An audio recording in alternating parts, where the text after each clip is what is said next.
l'émission, la réussite ne sera pas que matérielle, mais beaucoup plus globale. On pourrait même dire qu'ici, la réussite sera synonyme du bonheur. Et un des ingrédients du bonheur, c'est la construction d'une famille. Dans cette intention, il y a aussi un acte qui est particulièrement généreux, mais qui peut changer radicalement une vie, c'est l'adoption.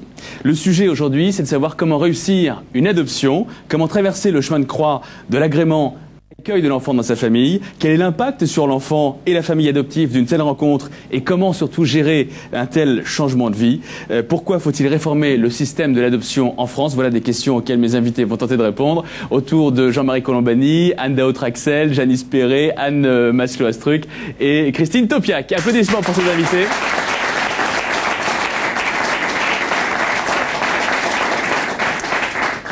Nous avons la chance d'avoir aujourd'hui le rapporteur de la mission sur l'adoption. Il s'agit de monsieur Jean-Marie Colombani. Vous avez été président du Monde, vous avez été, enfin, du journal Le Monde, dirigeant de ce grand journal pendant 30 ans. Enfin, vous avez participé à la rédaction de ce journal pendant 30 années et puis vous êtes sorti de ces fonctions il y a peu de temps. Vous avez été mandaté par le président de la République pour faire un rapport sur l'adoption. Vous avez été vous-même un père adoptif. Vous avez deux enfants biologiques et puis deux enfants que vous avez également adoptés. On voit d'ailleurs le rapport sur l'adoption qui passe à l'antenne actuellement. Je vous rappelle aussi d'ailleurs que ce rapport est consultable sur le site internet ladocumentation.fr. Avant de rentrer dans le vif du sujet, est-ce que vous pouvez nous dire pourquoi vous avez fait ce rapport? Bon, avec l'autorisation, avec la demande du président de la République, mais pourquoi c'était urgent de faire un rapport sur l'adoption? Avant de répondre à votre question, je vais faire deux précisions. L'une, c'est que je n'ai pas 4 enfants, mais 5 enfants avec mon épouse. Et l'autre, c'est que vous avez parlé tout à l'heure, en parlant de l'adoption, de générosité. L'adoption n'est pas un acte de générosité, ça n'a rien à voir avec l'humanitaire. L'adoption, c'est la construction d'une famille, il y a le désir d'enfant des parents, ou futurs parents, d'un côté, et puis il y a le destin d'un enfant de l'autre. Donc il ne faut pas confondre, il ne faut pas mélanger les choses qui ne sont pas mélangeables.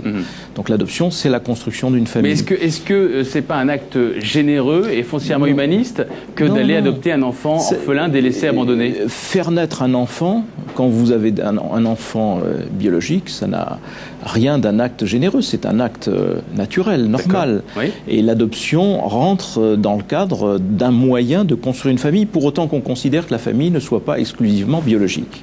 Voilà. Donc il faut bien préciser les choses et ne pas laisser croire que l'adoption a quelque chose à voir avec l'humanitaire. Ce sont deux choses qui sont radicalement différentes. Je vais dire humanitaire. Hein. Voilà. Non mais générosité, on y pense. Donc voilà. Pour ce qui est du rapport, c'est très simple. Le président de la République, comme tous les candidats à l'élection présidentielle, a été sollicité par maintes associations sur tout sujet. Et il avait retenu que sur l'adoption, il y avait un problème. Et donc, il a cherché quelqu'un pour conduire une mission d'information, d'analyse, compte tenu du fait que la situation n'est pas satisfaisante aujourd'hui. Président de l'association EFA. Alors, l'EFA, on va découvrir ce qu'est l'EFA, hein, bien sûr, c'est l'association Enfance et Famille d'Adoption que vous dirigez.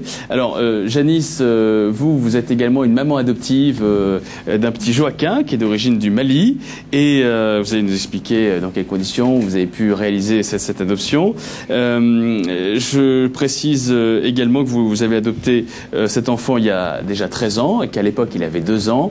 On découvrira donc les façons d'adopter de façon plus pragmatique dans un instant, et puis le rôle de l'EFA justement. Qu'est-ce que vous proposez dans le cadre de cette association, en une phrase déjà pour qu'on vous découvre un petit peu? Une fédération de 10 000 familles adoptives sur tout le territoire national, des familles constituées ou élargies par adoption et des personnes ayant elles-mêmes été adoptées enfants. Donc de l'accompagnement, du soutien, de l'information, du partage, des joies, des bonheurs, des doutes, des difficultés, des interrogations. Bien, merci beaucoup Janice Perret de l'association EFA.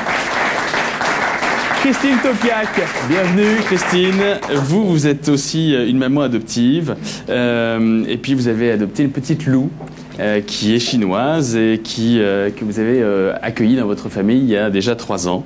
À l'époque, Lou avait 16 mois. Première question, pourquoi avez-vous choisi l'adoption?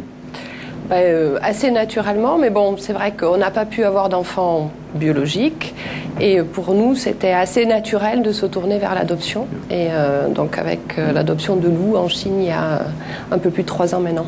Je rappelle que dans notre société moderne, occidentale, il y a 5 à 10% des couples qui ne peuvent pas avoir d'enfants biologiques et donc c'est vrai que l'adoption est une solution. On verra d'ailleurs tout à l'heure la différence entre l'adoption simple et plus plénière et puis l'adoption et la différence entre l'adoption et le placement en famille d'accueil. C'est important, je pense, de souligner ces aspects-là. Et puis Anne Maslow-Astruc qui a rédigé un guide également sur l'adoption. Anne Maslow, votre ouvrage, c'est un guide pratique qui est sorti aux éditions Pratt, voilà, qu'on voit d'ailleurs à l'antenne. Et Anne Maslow, vous êtes également spécialiste dans le domaine du droit, parce que vous êtes docteur en droit, vous êtes maman de 2 enfants biologique, c'est important de le préciser dans cette émission, spécialisée en droit de la famille. Anne Dao, c'est vraiment un plaisir de vous recevoir. Je me suis plongé dans votre livre, évidemment, avant de vous accueillir. Anne Dao, la fille de cœur. Ça, c'est en plus, ça se lit très vite, c'est un livre de poche, aux éditions J'ai lu. Et vous racontez votre histoire depuis le Vietnam, parce que vous êtes originaire du Vietnam, comme moi. Vous êtes du sud-Vietnam, au sud de Saigon, à côté du delta du Mekong, et puis vous êtes arrivé en France en 79, et vous avez été accueilli carrément par le maire de Paris, qui était à l'époque M. Jacques Chirac, et qui ensuite a été président de la République. Un destin donc incroyable, dans une famille hors du commun. Vous allez nous expliquer comment ça s'est passé, mais dans votre livre, vous dites que vous avez vécu 3 naissances. Pourquoi ? Ben oui, tout simplement, la première naissance, je suis née par mes parents naturels. Donc, deuxième naissance, c'est que je rencontrais Chirac. Pour moi, c'est un amour. Donc, je renais une deuxième fois. Vous l'appelez papy, d'ailleurs. Voilà. Donc, après, j'ai marié. Et la troisième naissance, c'est le mariage, c'est ça, c'est l'amour? La troisième naissance, c'est que j'ai rencontré l'homme de ma vie, avec Emmanuel. Voilà. C'est beau ça, Emmanuel Trexel. Donc voilà. Vous portez son nom. Quel mot de la fin, une petite conclusion d'Anne Dao, une petite phrase de conclusion. Conclusion que je trouve que l'adoption, dans n'importe quelle situation, c'est beau parce que c'est présent, c'est l'amour en enfant avec la famille, voilà. Merci Anne Dao.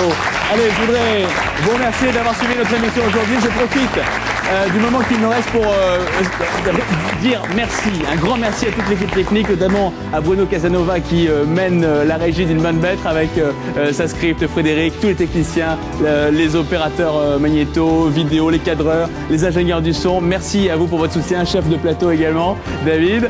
Un grand merci également à Olivier Tran qui a pensé à cette émission. La réussite pourquoi pas vous, on l'a développée ensemble. Et c'est vrai qu'Olivier, tu nous as permis de croire en nos rêves à tous les deux. Et la réussite, c'est avant tout la réussite de l'amitié. Merci beaucoup. Vous retrouvez plein d'infos sur le blog www.theophane.com. www.theophane.com. Merci, à très bientôt sur Direct 8.